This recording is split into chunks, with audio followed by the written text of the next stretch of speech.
Greetings, YouTube. The Doctor is in. Dr. Urias Papers here, coming at you with another commentary on Dungeons & Dragons. And today we are talking about the spell Clairvoyance. And hey, don't forget to subscribe. Don't forget to hit that like button. And if you have any questions or comments, please leave a question or comment. What are we giving this spell? We're going to give this spell a straight up B. This is very much an out of combat spell. It lasts for a good while, but not really long enough to be super duper duper useful. So you kind of want to be casting this near combat or in situations where you're pretty sure you're going to go into combat. So like I said, we're giving it a B. It is usable by bards, clerics, sorcerers, wizards, and great old one warlocks. So there are a good smattering of classes that can use this. Third level spell, it takes 10 minutes to cast. It is not a ritual spell, and it is a concentration spell. And when you do cast it, you do want to concentrate on it. But once you get into combat, you need to drop this as quickly as you can. You're not going to be using this during combat. It has a range of 1 mile. That's pretty good. It has verbal, somatic, and material components. And this material component is a focus worth at least 100 gold pieces that's either a jeweled horn for hearing or a glass eye for seeing. Now, it doesn't say that that is consumed by the spell, so once you buy this, you have it forever, or until you break it, or get it destroyed. But the spell itself does not consume the material component, so you do have to drop 100 gold for this spell, but once you drop the 100 gold, you should be good after that. It lasts for 10 minutes, which is not, it's good enough to do like one scanning of a thing or maybe 2 or 3. I mean, really, you can look at several different things. It just depends on your DM and your DM's interpretation of things. So you create an invisible sensor within range, which is 1 mile. In a location familiar to you or obvious location that is unfamiliar to you. They give some examples: behind a door, around a corner, or in a grove of trees. So if you are in a forest and you're not familiar with the forest, it's going to be kind of hard to look at something. Now, if you were in an area and there was, say, a tower there, and the tower had a window that went to a room, and the window is closed, you could easily cast this in the room beyond that window, inside the tower. But without knowing how thick the tower walls are, or where the rooms are in the tower, then, the assumptions that can be made about where you could put this in a tower without like having a window or a door, or like an arrow slit or something like that are that's a bit of a stretch. So when you cast the spell, you choose seeing or hearing. So you have to choose it when you cast a spell. You can use the chosen sense through the sensor as if you were in its space, which means if you choose to hear, it uses your hearing, and if you choose to see, it uses your vision type. So that's an important thing. And as your action, you can switch between seeing and hearing. So you could go in and you could drop the sensor in a room behind a door, or a space behind a window, or a space behind an arrow slit, or in an area that you're very familiar with, like your house. And you can see, and once you see things, then you can switch it up as an action to change it over to hearing. If you see somebody in there, conversing. If they're conversing, then you switch it over to hearing.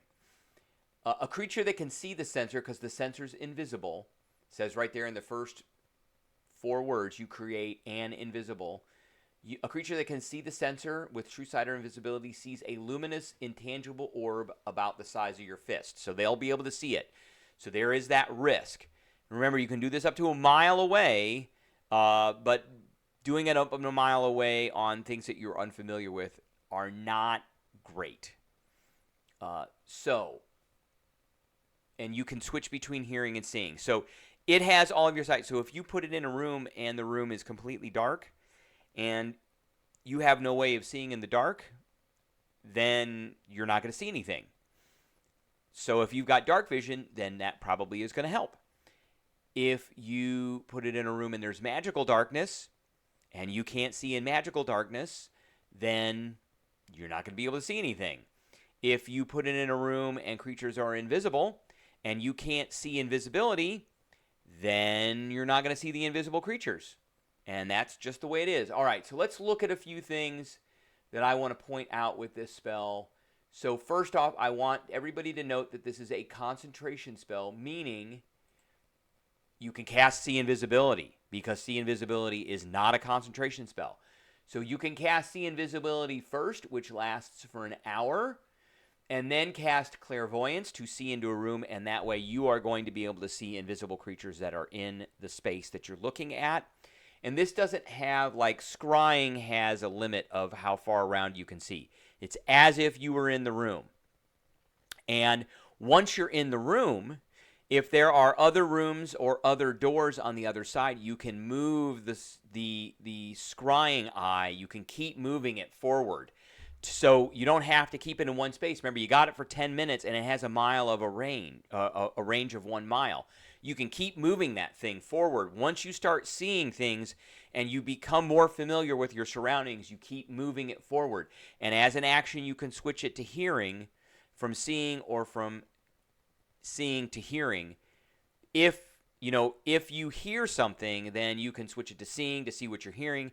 And if you see something that is conversing, then you can switch it over to hearing to see if you can hear it. Now, if you're listening for something, it's as if you're listening for it. So it's really important that you are able to understand the language that they're saying. But See Invisibility totally works. Great spell to use in conjunction with this. I think it's a good combo that I would use just in case there's invisible things in the room.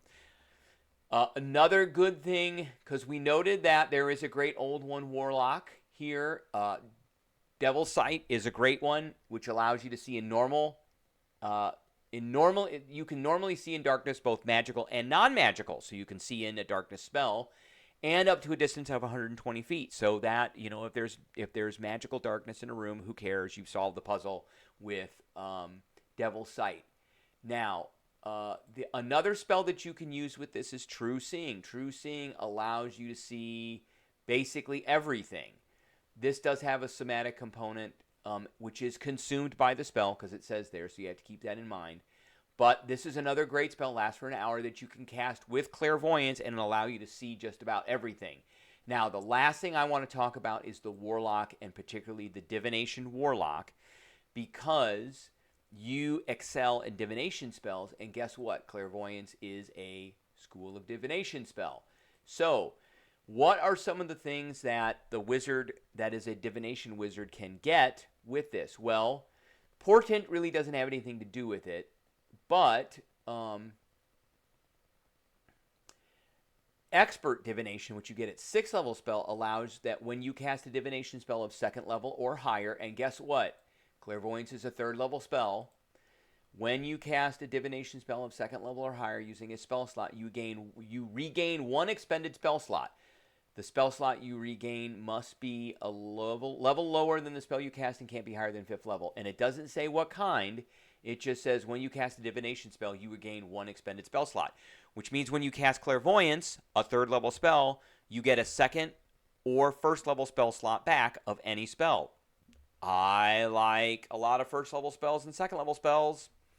So, like, if you cast that See Invisibility, which also is a divination spell, doesn't say how many times a day you can use this either.